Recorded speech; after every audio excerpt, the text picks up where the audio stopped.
Frédéric Valois est directeur de la communication externe de Prisma Media.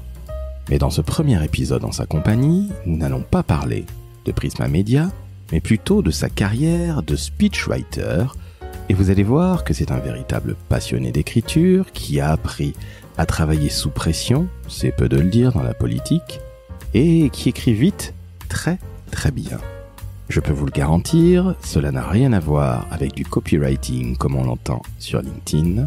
Là, il s'agit de plumes particulièrement affûtées et aiguisées qui savent se mettre à la place de grands patrons ou de politiques, et croyez-moi, c'est un art.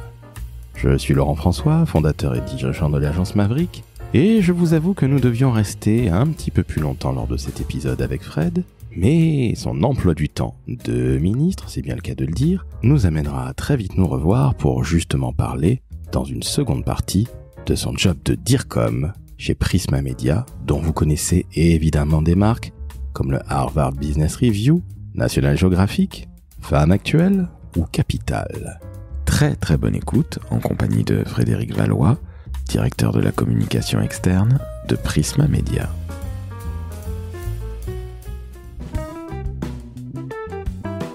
Le décodeur de la communication, un podcast de l'agence Maverick.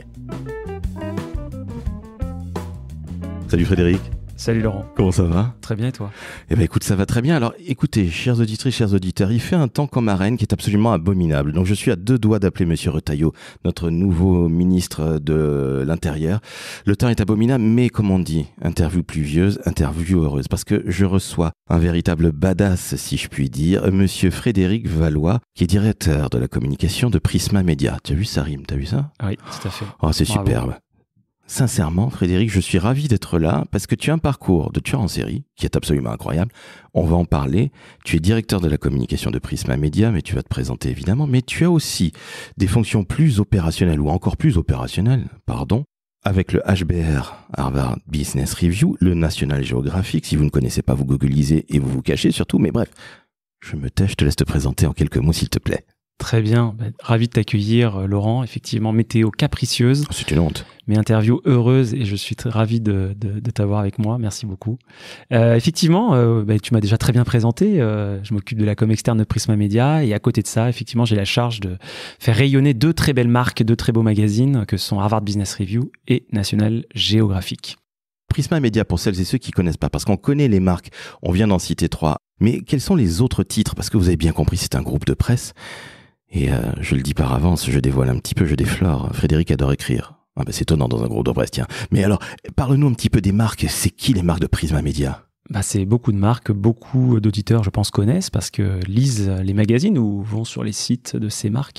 C'est effectivement donc Femme Actuelle, on en parlait, c'est Capital, c'est Géo, c'est des magazines télé, c'est Harper's Bazaar dans la mode, c'est Milk dans la décoration, c'est Mortel Adèle dans la presse jeunesse. Voilà, c'est un grand groupe de médias et je dirais même c'est le premier groupe de presse magazine en France, tout simplement.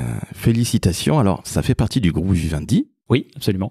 Depuis 2021. Depuis 2021, donc il y a à peine 3 ans. Donc vous connaissez évidemment toutes les marques de cette maison. Je ne savais pas qu'il y avait Mortel Adèle que ma personne de petite taille favorite, ma fille, lit et qu'elle surkiffe même à 12 ans encore. Donc je trouve ça absolument incroyable. Mais alors, grande question, comment tu en es arrivé à ce grand groupe ? Alors tu as fait 9 ans, presque 10 chez Vivendi avant. Oui. Maintenant Prisma Media, donc c'est quelque part une sorte de transfert, comme on dirait dans le football. Toi qui es plutôt monsieur tennis, mais on en parlera. Oh, que de teasing aujourd'hui, mon Dieu. C'est certainement le temps qui me fait teaser autant, mais très honnêtement, explique-nous comment tu en es arrivé. Parce que tu as un parcours incroyable. Il y a de la politique. Il y a du cabinet de conseil, de l'Ouatt. Oui. Il y a du gouvernement, du porte-parole là. Et puis il y a de la communication plus corporate qui est aujourd'hui, donc depuis un petit peu plus de 10 ans. Mais comment tu en es arrivé là, Fred ? Oui, je suis arrivé dans les médias un peu par hasard, il faut bien le dire, il y a une dizaine d'années. Comme tu l'as dit, avant j'ai travaillé plutôt dans le secteur politique. Effectivement, j'ai fait 2 ans aussi en cabinet ministériel. Mais finalement, ce qui relie un petit peu tout ça, c'est la passion des mots et la passion de l'écrit. Voilà, c'est un peu ça le fil rouge, puisqu'on peut écrire pour plein de personnes différentes, dans plein de secteurs différents.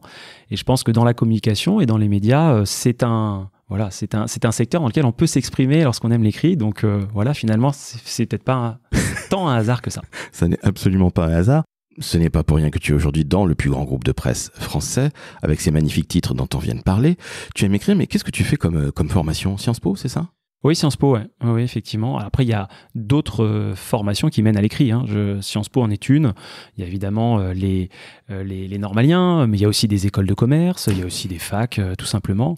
Je pense qu'il n'y a pas de formation type lorsqu'on aime écrire. On y vient aussi par un plaisir, tout simplement, une passion, un goût. Moi, c'est vrai que voilà, j'aime bien lire, j'aime bien écrire, et donc après, on trouve la voie pour pouvoir l'exprimer professionnellement. Alors ça, je trouve ça génial parce que tu sais bien, on dit souvent que nos jeunes aujourd'hui, là je parle comme un vieux con, mais nos jeunes aujourd'hui ne lisent pas suffisamment, ils sont toujours sur leur téléphone, etc.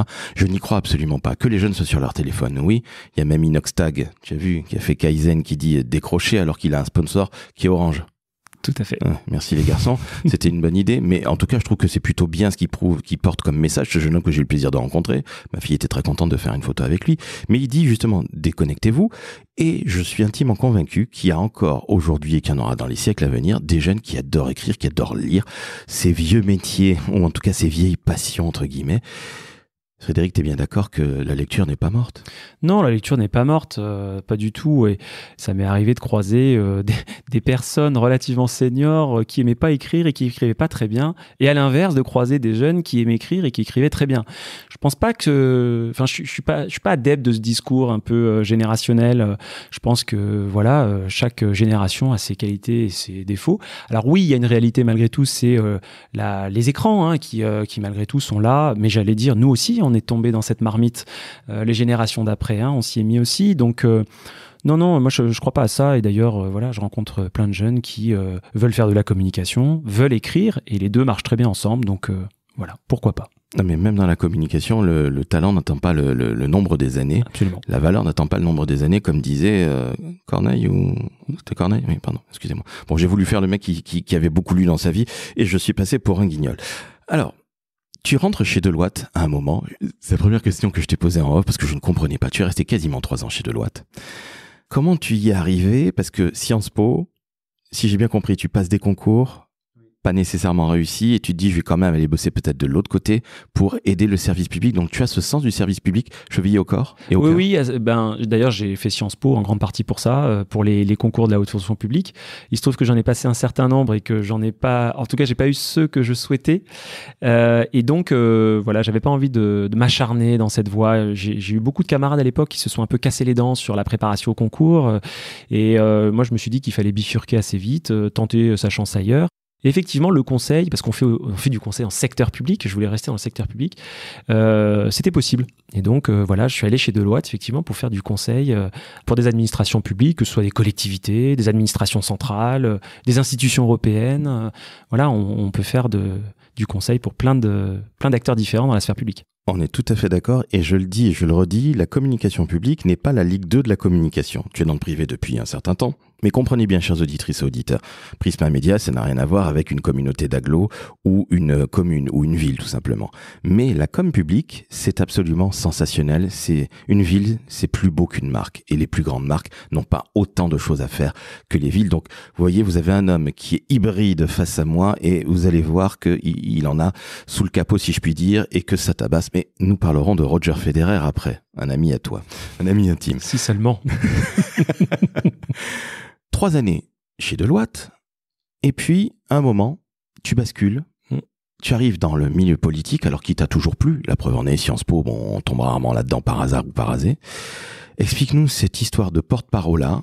Tu as Valérie Pécresse, donc Madame Région Île-de-France, François Baroin, que j'apprécie énormément, un homme du côté de Troyes, Luc Châtel, que je connais moins bien, je l'avoue, mais je l'ai plus ou moins en tête. Explique-nous ce que c'est qu'être le fameux speechwriter ou celui qui écrit justement les discours pour ces porte-paroles du gouvernement. Nous étions sous l'ère Sarkozy.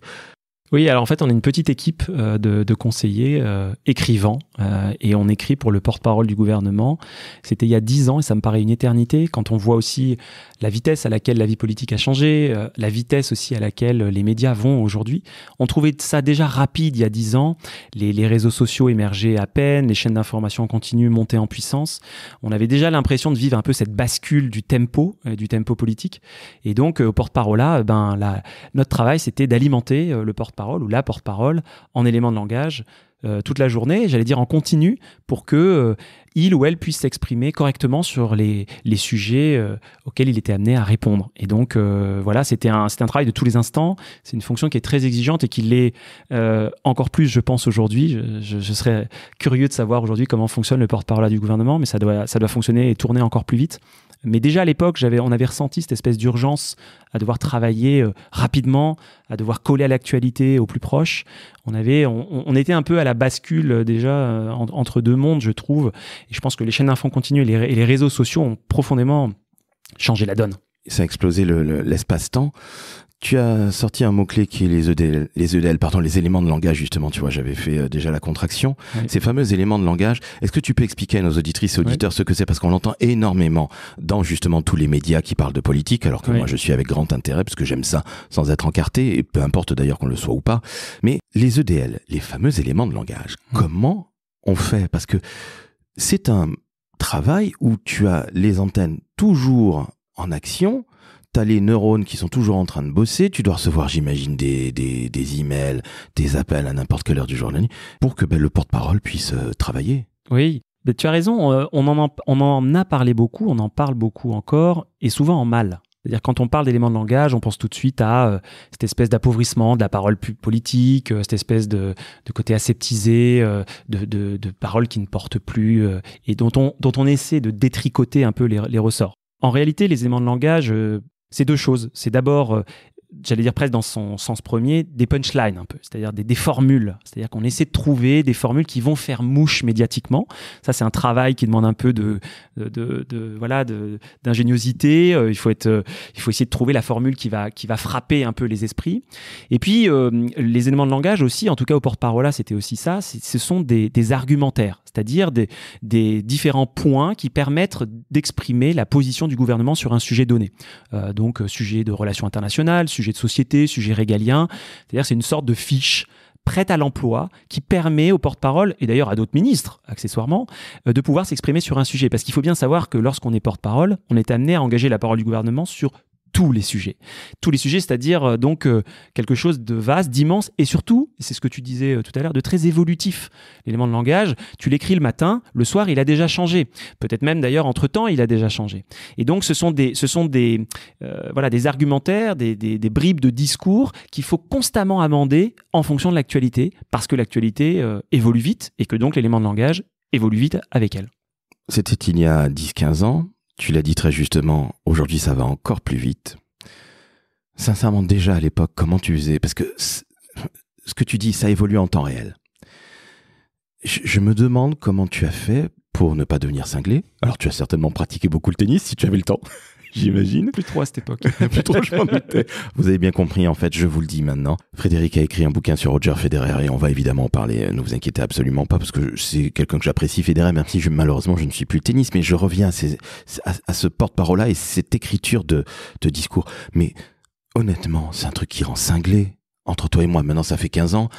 Respect à ceux qui font cette fonction encore aujourd'hui, qui la feront dans les siècles à venir. Mais on est tout le temps en alerte. Le cerveau se repose jamais. Oui, il faut aimer l'adrénaline, il faut aimer l'idée de s'adapter en permanence. Après, on est pris aussi par une certaine forme de passion, c'est ce qu'on se disait tout à l'heure, c'est-à-dire qu'on voit pas finalement, ou on se rend plus bien compte de ce que ça demande en termes d'investissement, de travail. On est pris dans une machine un peu grisante, il faut bien le dire, parce que travailler pour un ministre, travailler dans un cabinet ministériel, il y a un côté qui peut être grisant. Et donc, je pense que ça gomme les côtés un peu négatifs de la chose. Après, là où je te rejoins, c'est que ce sont des postes qui usent très vite, et moi j'ai toujours été un peu admiratif et parfois même un peu inquiet des personnes qui font ça pendant des années et des années. Je pense que moi j'ai fait ça pendant 2 ans et je suis sorti extrêmement lessivé de cette expérience, extrêmement heureux aussi, mais extrêmement lessivé. Je pense que pour bien faire ça, il faut le faire sur un temps donné, voilà, sur une durée qui est bien déterminée à l'avance. Moi je m'étais dit 2 ans, ça a duré 2 ans, c'était très bien, mais 2 ans à l'échelle du porte-parole là, ça fait beaucoup plus d'années en temps réel en réalité. Donc voilà, mais il faut aimer ça en fait. Je pense que la passion prend le dessus sur les inconvénients du job. Je pense que lorsqu'on travaille dans la politique et qui plus est l'écriture de speech, j'allais dire de discours, si on n'est pas passionné par l'un et l'autre, voire les deux, honnêtement, c'est même pas la peine d'y rester. On y reste 3 mois et on fait déjà une descente d'organes. Donc 2 ans, c'est déjà énormissime, mais je te dis bravo. Je te félicite parce que j'imagine que tu t'es complètement accaparé, épuisé, mais Entre toi et moi, combien de jours de vacances tu as pris pendant ces 2 ans? Très peu. Et en plus, la politique a cette particularité, notamment par rapport à l'entreprise de manière générale, c'est qu'elle vit beaucoup et surtout le week-end. Ce qui est évidemment quelque chose à prendre en compte lorsqu'on s'engage dans ce genre de filière, c'est-à-dire que l'actualité politique ne s'arrête jamais. Et j'allais dire, les émissions, il suffit de regarder le nombre d'émissions politiques qu'il y a le week-end pour se rendre compte que c'est essentiellement le week-end que ça se passe en fait. Et donc non, il y a un rythme continu. Alors, après, il y a des systèmes de rotation d'équipe, de garde, de permanence. On trouve des systèmes pour essayer d'alléger un petit peu la charge. La réalité, c'est que c'est un métier en tension continue. Voilà. Et donc, voilà, je sais pas, j'ai eu quelques jours de vacances en 2 ans, oui. Mais comme l'ensemble de mes camarades, c'était pas du tout un régime d'exception. Non, mais heureusement ou malheureusement, parce que c'est en effet ça, c'est une dévotion totale. Si tu n'aimes pas la politique, tu la quittes. C'est aussi simple que ça. Finalement, c'était un job de publicitaire. Un peu. Pour quelqu'un qui est très corporate, évidemment, parce que c'est le gouvernement qui prend la parole. C'est vrai. Qu'est-ce que tu en as retiré de cette expérience à puissance 1000 qui a duré à peine 2 ans, mais qui pour la plupart des gens a duré quasiment 20 ans, tant c'était intense. Qu'est-ce que tu en as retiré de cette expérience? Je pense que c'est... après, je parle pour moi. Peut-être que d'autres anciens conseillers ministériels auraient des expériences différentes. Je pense que c'est un accélérateur d'expérience ou d'expertise. C'est-à-dire qu'on apprend en quelques mois à faire ce qu'on prendrait sûrement des années à savoir faire. C'est-à-dire... tu viens de le dire en réalité, c'est écrire vite et bien. Cette notion d'urgence, je ne l'ai jamais retrouvée à ce point dans le privé. Et encore une fois, peut-être qu'il y a des secteurs dans le privé où il y a énormément d'urgence. Je parle en tout cas pour mes expériences à moi. On est sur un rythme qui est extrêmement soutenu, qui doit l'être d'autant plus aujourd'hui. Et donc, je pense qu'il faut arriver à écrire bien, c'est une chose. Mais écrire bien et écrire vite, ça en est une autre. Et je pense que c'est ça essentiellement que ça m'a appris. Avec bien sûr ces notions de rigueur qu'on peut trouver lorsqu'on travaille pour un ministre, comme d'ailleurs lorsqu'on travaille pour un chef d'entreprise. Il faut quand même arriver il y a des niveaux d'exigence attendus qui sont très élevés. Donc oui, c'est ça que ça apprend en réalité. C'est arriver à combiner efficacité et rigueur dans des délais qui sont extrêmement courts. Je t'avoue que je suis extrêmement admiratif. Pour moi, écrire, c'est quelque chose qui n'est pas le plus naturel qui soit. Je le fais et j'aime ça. Mais écrire vite, écrire bien, ça veut dire qu'on est réellement un tueur en série. C'est-à-dire qu'on tire à balles réelles sur la feuille, évidemment. Vous avez bien compris, chers auditrices et auditeurs. Je suis très, très, très admiratif et bosser sous pression. Parce que là, tu es dans le gouvernement. Donc, ça veut dire que tu es en permacrise, si je puis dire.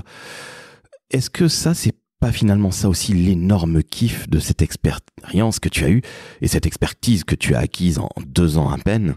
Finalement, tu as refait une grande école. Oui, tu as employé, non, je sais plus si c'était moi qui employait le terme d'adrénaline. Je pense que c'est ça, c'est-à-dire il faut aimer ça un petit peu. C'est-à-dire qu'il faut arriver on y trouve quelque chose là-dedans, parce qu'il y a un challenge. Et d'ailleurs, parfois, on n'y arrive pas très bien en réalité. Moi, ça m'est arrivé de faire un travail qui n'était pas forcément totalement au niveau. On se remet en question. Mais ouais, il y a ce côté, c'est le côté grisant dont je parlais tout à l'heure. Il y a un côté un peu... ouais, tout est dans l'urgence, il faut faire vite. Et ça, voilà, je pense que c'est quand même assez propre, il me semble, à l'expérience de cabinet ministériel. Je pense qu'il n'y a pas d'autre expérience qui se ressemble dans le privé, et même tout court dans la vie. Tu vois, moi j'ai en tête, moi qui adore la musique, j'ai l'impression que tu étais dans un jet avec Led Zeppelin et que tu devais faire un concert tel jour, telle heure, et puis le lendemain tu devais être à 8 ou 10 000 bornes. Bon, désolé pour l'environnement, mais les années 70 n'étaient pas tout à fait la même chose qu'aujourd'hui, on n'avait pas la notion, mais j'ai l'impression que c'est finalement une sorte de vie de rockstar, mais tu mets en lumière le porte-parole, qui était donc des ministres, et je le répète, Valérie Pécresse, François Baroin, Luc Châtel, sous la présidence de Monsieur Sarkozy. T'es pas venu pour t'amuser, quoi. Non. À la base. Et j'ajouterais à ça un élément de contexte qu'on a peut-être un peu oublié parce que les années passent. C'est qu'à l'époque, dans les années 2010, 2011, 2012, il y a eu une grave crise de la zone euro. On s'en souvient pas très bien, mais c'était une époque où la Grèce était au bord du dépôt de bilan, l'Italie, l'Espagne et même la France étaient des pays attaqués sur les marchés financiers. Et donc, pour un porte-parole à ce moment-là, je peux vous assurer, quand on parle du poids des mots, pour reprendre l'expression d'un autre grand magazine, là, on y est. C'est-à-dire qu'on était sur des communications extrêmement ciselées où chaque mot comptait. y compris voilà, et surtout vis-à-vis des marchés, vis-à-vis des agences de notation. Donc on était dans des situations qui étaient très sensibles, et c'est pour ça que je reviens sur ces éléments de langage. On en parle parfois en mal. En réalité, elles ont parfois du bon. Je pense que parfois, il faut savoir faire un peu de langue de bois. Parfois, il faut arriver à trouver des moyens de contourner, entre guillemets, les obstacles qui se présentent à nous. Et je me fais pas du tout l'apologie de la langue de bois, loin s'en faut, mais je trouve qu'on a eu tendance assez vite à mettre au banc des accusés les éléments de langage, alors qu'ils ont une utilité dans certaines situations. Et je pense que dans cette situation-là, à l'époque, ils avaient une utilité. Tu fais bien de le rappeler. Tsipras, avec la Grèce qui devient un pays du tiers-monde, ils s'en sont, Dieu merci, bien remis. On perd notre 3A, si je dis pas de bêtises. Absolument. C'était à peu près, de chez Fitch. Moody's, hein. Fitch, Moody's, je ne sais plus laquelle. Alors, ce sont les agences de notation qui notent la capacité financière des pays. Et c'est vrai qu'on dégringole. On passe de la 5e à la 7e puissance mondiale. La pression est liée, évidemment, mais il n'y a pas une peur de dire une énorme bêtise, parce que j'imagine qu'on te flique sur chaque mot, sur chaque virgule. Comment ça se passe, là, quand on est dans le feu de l'action, là? Là, on se relie plusieurs fois. On teste aussi des formules. Tout ça se fait d'ailleurs en bonne intelligence avec Matignon et l'Élysée. Le porte-parole, là, évidemment, n'est qu'une, une émanation de ces deux instances. La parole gouvernementale fait vivre la parole gouvernementale, mais qui est elle-même définie plus haut. Donc là, il y avait beaucoup d'allers-retours sur les mots à pouvoir employer, sur ceux qu'on ne pouvait pas employer. C'est un travail vraiment d'orfèvre. J'allais dire, après, c'est pas propre à ce gouvernement à l'époque. D'autres gouvernements après ont connu des crises, et pas des moindres aussi. Mais moi, je me souviens parce qu'on était un peu à l'intérieur du réacteur à ce moment-là, au porte-parole là, et c'est vrai que je me souviens de cette époque comme étant une période de grande tension où il fallait être attentif, très attentif aux mots qu'on utilisait. Mais aussi une sorte d'exaltation, comme tu dis. Aussi, bien sûr, parce que il y a une telle contrainte que c'est ça aussi qui rend le challenge un peu palpitant. C'est-à-dire que on n'évolue pas dans un environnement libre, ouvert, où finalement, si la parole était totalement libre, finalement, où est le challenge dans tout ça? Là, il y avait quand même des enjeux très importants sur la notation de la France, pour la notation de la France sur les marchés financiers. Donc oui, ça avait une certaine importance. Oui. Toute proportion gardée. Et on va évidemment parler de ton actualité, évidemment, parce que tu es dans le groupe Vivendi depuis maintenant un petit peu plus de 10 ans. Est-ce que ces communications que tu as écrites ne sont pas finalement les plus importantes de ta carrière? Parce que l'avenir financier de notre pays, que ce soit très clair, c'est pas le rapport d'activité de Vivendi, même si c'est une très belle chose, attention, Dieu sait si j'en ai fait des rapports d'activité, mais là, c'est notre pays, c'est nous, c'est notre modèle social, c'est cette tension quand on croit réellement à une liberté, égalité, fraternité, et ton engagement politique l'a prouvé, moi je l'ai prouvé dans d'autres choses où on réfléchit avec des compas et des équerres, mais très objectivement, je trouve ça incroyable. La pression, mais là aussi l'exaltation, mais finalement tout ça fait que c'est certainement le boulot où tu auras eu la plus grosse pression de ta vie, on peut le dire. J'espère que tu finiras ta vie le plus tard possible, en meilleure santé possible, mais finalement tu as fait le plus difficile, j'ai l'impression déjà. En tout cas, après la pression, c'est quand même les ministres qui l'ont, dans la mesure où c'est eux qui parlent, c'est eux dont la parole est engagée d'une certaine manière. Nous, les communicants ou les speechwriters, peu importe comment on les appelle, on est quand même dans des métiers de l'ombre. Donc j'allais dire, on a une pression, mais vis-à-vis de notre ministre ou pour qui on travaille. Mais j'allais dire, on n'est pas sous les feux de la rampe. Le ministre à l'époque, le porte-parole, quand il prend la parole, c'est spotlight sur lui. Il y a des journalistes devant lui, il y a des agences qui sont là, qui l'écoutent, qui scrutent sa parole. Donc j'allais dire la pression, ou alors c'est pas la même pression, mais en tout cas la pression pour moi c'est eux qui la ressentent. Parce que c'est eux les décisionnaires et c'est eux qui agissent. Après évidemment dans des équipes, oui, on peut ressentir de la pression parce que tout simplement le rythme est effréné, parce que il faut produire des résultats dans des délais très courts, parce qu'il faut avoir le sens de la formule, parce qu'en même temps il faut respecter la cohérence de la parole gouvernementale. Il y a une ligne qui est définie, donc il faut jongler et composer avec de nombreuses contraintes en réalité. Donc ça, c'est un équilibre, une alchimie qu'on trouve. Mais encore une fois, on est plusieurs. C'est une équipe. J'ai de bons moments. J'ai passé de super moments avec cette équipe à l'époque. Donc c'est aussi un travail d'équipe. C'est pas qu'un travail. On porte pas la pression seul. En réalité, on est aussi en équipe et j'allais dire, on s'entraide et on en a bien besoin. Ah mais ça j'imagine. Mais après, tu es trop humble. C'est vrai que tu as fait quand même beaucoup de choses. Dernière question sur la politique et on va passer à Vivendi et Prisma Media. C'est une question qui piège, je te le dis par avance. Quels sont les politiques que tu as croisés, évidemment, et que tu as le plus appréciés? Déjà, les 3 ministres pour lesquels j'ai travaillé, évidemment, dans des registres différents. Ça a été un grand plaisir de travailler pour eux. Honnêtement, alors, je sais pas comment cette remarque sera appréciée des auditeurs. Moi, la personne qui m'a... Et j'ai pas eu l'occasion de la croiser beaucoup en réalité, mais la personne qui m'a beaucoup impressionné à l'époque, c'est Nicolas Sarkozy. J'ai été très impressionné. Il se trouve que j'ai pas été le seul Français à ce moment-là à l'être, hein, mais j'ai été très impressionné par Nicolas Sarkozy, par sa capacité sa force de persuasion, par son talent oratoire, par son aptitude à pouvoir embarquer des foules. J'ai été notamment très marqué, parce que quand on parle de speechwriting, on parle aussi de discours marquant. Moi, j'ai été très marqué par son discours, alors paradoxalement, son discours de défaite en 2012, lorsqu'il perd donc contre François Hollande en mai 2012, en avril 2012, je me souviens plus. Il fait un discours absolument magnifique à la mutualité. Je m'étais dit que c'était... J'avais eu l'occasion de le constater avant, mais j'ai ressenti sur le moment cette espèce de force du discours où je me suis dit waouh, quel discours! C'est un discours qui est court, c'est un discours de défaite, et en même temps c'est un grand discours. Comme quoi, voilà, il n'y a pas que des discours joyeux ou des discours, j'allais dire positifs, qui sont des grands discours. On peut tenir un grand discours aussi dans une posture embarrassante ou difficile. Et je pense que ce discours-là, ce jour-là, en tout cas, m'avait énormément marqué. Vraiment, je m'étais dit, voilà en fait ce que c'est un grand discours. On a beaucoup parlé politique, j'en suis désolé, pour nos auditrices et auditeurs qui n'aiment pas ça, mais vous comprendrez que la vie c'est aussi ça, et puis la communication a souvent un lien avec la politique. Hein, et puis la politique, c'est l'art de gouverner, comme disait Aristote. Monsieur est un formidable écrivain, ghostwriter, non, je dis speechwriter, et tu arrives à Vivendi, ce que tu fais. Au début, tu écris pour le président de Vivendi. Je savais même pas qu'on pouvait faire ça dans une si belle entreprise. C'est incroyable, ça. Et en fait, c'est aussi un aspect méconnu de ce métier. C'est qu'en fait, quand on pense aux speechwriters ou aux plumes, on pense tout de suite à la politique. Absolument. Et c'est vrai qu'il y a à peu près dans tous les cabinets des personnes qui écrivent, alors qu'elles s'appellent plume ou pas plume, mais en réalité, il y a des personnes qui écrivent des discours pour l'essentiel. En réalité, ça existe aussi dans le privé. Et alors, évidemment pas partout, ça existe surtout dans les grands groupes, parce que ce sont des groupes qui peuvent aussi se permettre, entre guillemets, d'avoir ce type de profil. Mais vous avez aujourd'hui, dans les grands groupes du CAC 40, des personnes qui écrivent pour leur patron ou leurs dirigeants. Donc on n'appelle pas ça plume, parce que dans la nomenclature des métiers de l'entreprise, plume, c'est un peu suspect. Ça fait un peu le littéraire binoclard dont on ne sait pas très bien quoi faire, qu'on a placé là.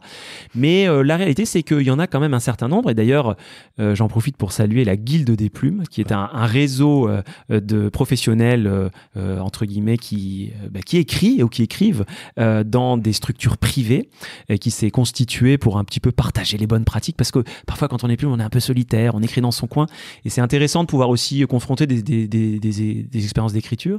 Et donc c'est ça qui est amusant, c'est qu'en fait peut-être que j'ai l'impression quand même que ça se sait maintenant un petit peu plus, mais en tout cas oui, il y a des plumes dans les entreprises et c'est très bien comme ça. On a besoin de gens, et les entreprises de manière générale, au-delà des dirigeants, ont besoin de gens qui aiment et savent écrire.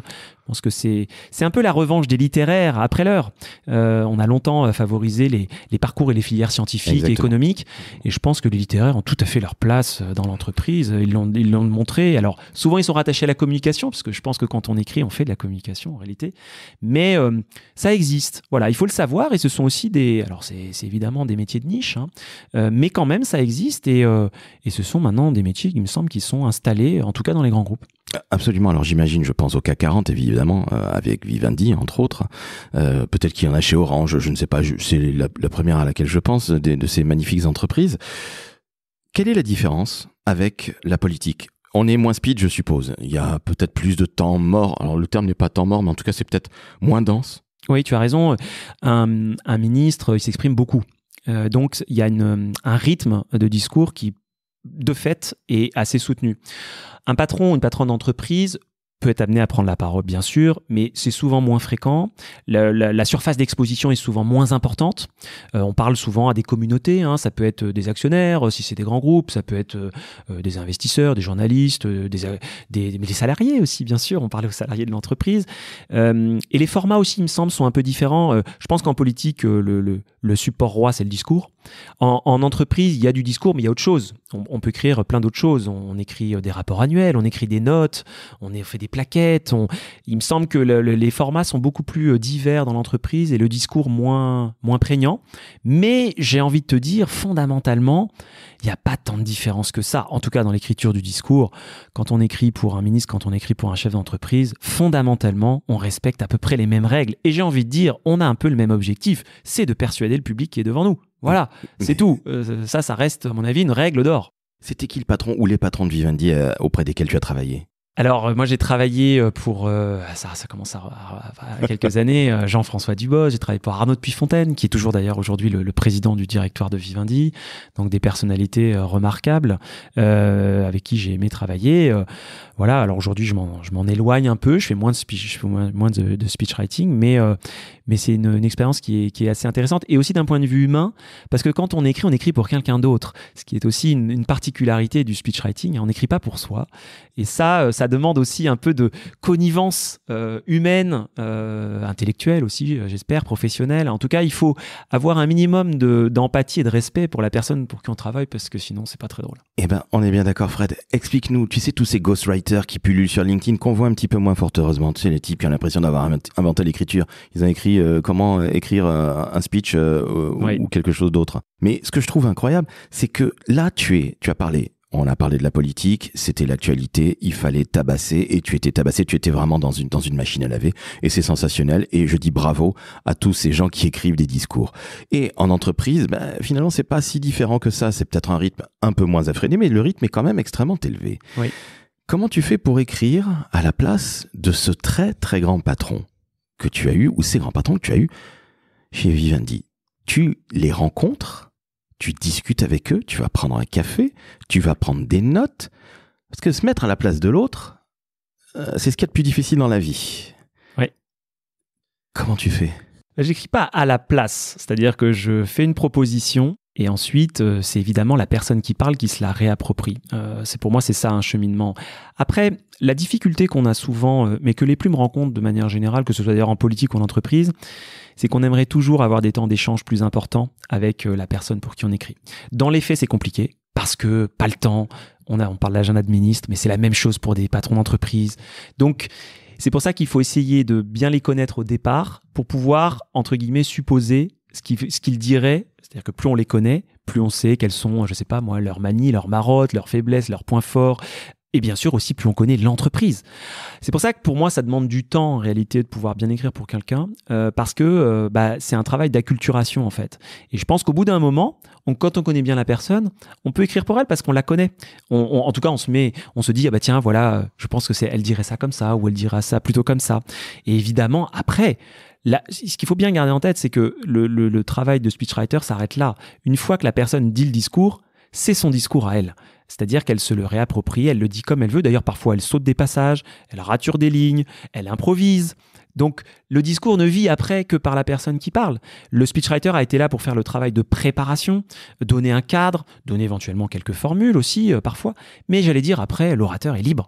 Et c'est lui qui, livre son discours à lui. Voilà. Mais évidemment, ça doit se faire. Je pense qu'il faut une relation de confiance, il faut connaître. Je pense que pour bien écrire pour quelqu'un, il faut le connaître, en tout cas.